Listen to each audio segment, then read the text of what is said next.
আমরা 80 দশক থেকে দিল্লিতে এক্সিবিশন করেছি।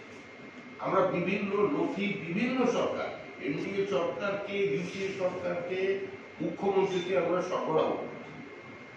তো যে রাজ্যে প্রকাশ্যে রোহিঙ্গাদের জন্য শেখ শাহজাহান দানপত্র রেখে দেয় আর তা নিয়ে ভারত সরকারের গৃহমন্ত্রী বিবৃতি দেয়, তারপরে কোনো ব্যবস্থা হয় না।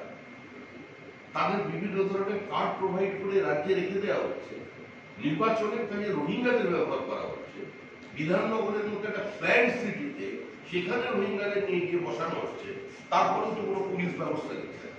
তা মানুষ যদি এতটা অচেতন হয়ে যায়, একটা রাজনৈতিক দল যদি মনে করে শুধু ভোটে জেতাই তার একমাত্র লক্ষ্য, তাহলে এই অবস্থা থেকে বেরিয়ে আসার কোনো পথ নেই। বাঙালিকে আবার দ্বিতীয়বারের জন্য উদ্বাস্ত হতে হবে, বাঙালি হিন্দুকে, কিন্তু যাওয়ার কোনো জায়গা নেই। মাদ্রাসা নিয়ে আপনাদের স্ট্যান্ড কি? মাদ্রাসা নিয়ে আমাদের প্রত্যেক মাদ্রাসার উপর কঠোর নজরদারি চালাতে হবে। রাজ্য সরকারের উচিত যে প্রত্যেকের যে মাদ্রাসায় এই ধরনের মাদ্রাসা আছে, যারা সার্টিফিকেট দিচ্ছেন, সেখানে কারা মাদ্রাসা চালাচ্ছে, পরিচালন সমিতিতে কারা আছে, কিভাবে সার্টিফিকেট দেওয়া সেটা দিচ্ছে।